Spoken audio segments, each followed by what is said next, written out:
Imagine you're a soldier in Napoleon's army. It's 1812, and you're marching through the snow towards Moscow. You fight shoulder to shoulder with your comrades, muskets cracking and cannons roaring. The enemy is close, so close you can see the whites of their eyes.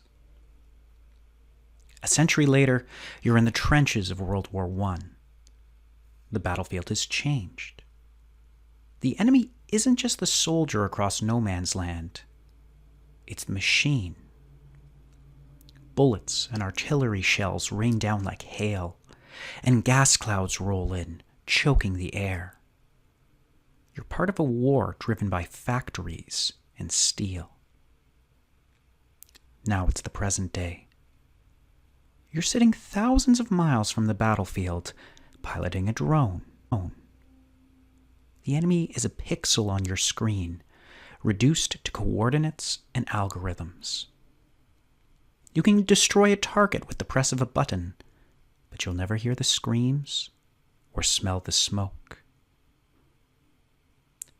War has always been a human experience, shaped by courage, fear, and sacrifice.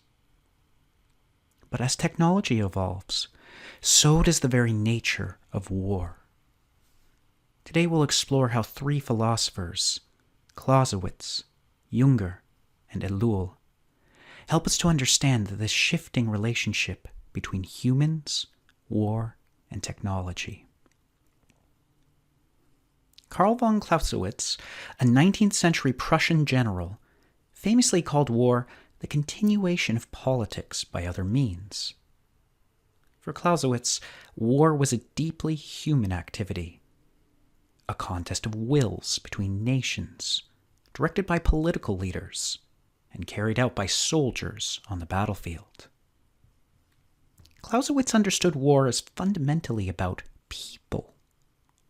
The passions of the soldiers, the unpredictability of the battlefield, and the rational objectives of political leaders all worked together in what he called the paradoxical trinity. Technology was part of war even in his day: cannons, muskets, and cavalry. But it was always subordinate to human decisions. But by the 20th century, war began to look very different. Ernst Junger, a German soldier and writer, experienced this transformation firsthand during World War I. In his memoir, Storm of Steel, Junger described war as a clash of machines, where the individual soldier became a small part of a vast industrialized system. Junger called this total mobilization. Entire societies harnessed their factories, resources, and people for the war effort. Soldiers weren't just fighting the enemy. They were up against the impersonal force of mechanization. War had become a technological juggernaut. For Junger, this new kind of war was both terrifying and sublime. He saw the machine age as a stripping away old ideas of heroism while also confronting soldiers with a brutal existential clarity. But even Junger couldn't have imagined what war would look like a century later. Jacques Elull, a 20th century French philosopher, warned that technology would eventually dominate human decision-making. In his view, once a new technology is invented, it develops a momentum of its own, independent of human action. Nowhere is this clearer than in modern warfare. Elull argued that modern war is no longer primarily about human will or courage. Instead, it's driven by the logic of efficiency. Drones, guided by algorithms and artificial intelligence, allow nations to wage war from thousands of miles away. Operators know directly. They see only pixels on a screen. Elull would ask us to reflect. If the soldier is removed from the battlefield, what happens to the moral responsibility of war? And as technology advances, how much control do humans really have over the systems they create? Elull's warnings are especially relevant in the nuclear age. Today, hypersonic missiles, capable of evading defense systems and delivering nuclear warheads in minutes, loom over every conflict.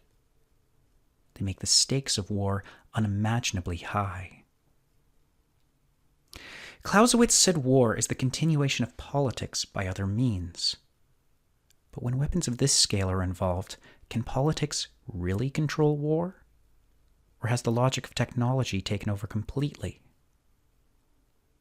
Even when these weapons aren't used, they shape every decision on the battlefield. They force nations to act cautiously or recklessly, in ways that Clausewitz and Junger could never have imagined. Clausewitz taught us that war is deeply human. Junger showed us how technology changes the soldier's experience. And Elull warned that technology could take on a life of its own. Together, these thinkers challenge us to reflect on the nature of war in our time. War is changing, but does that mean we have to surrender control? Understanding these ideas is the first step in shaping a future where humanity, not machines, decides the fate of war and peace. These questions aren't just for philosophers or generals. They're for all of us.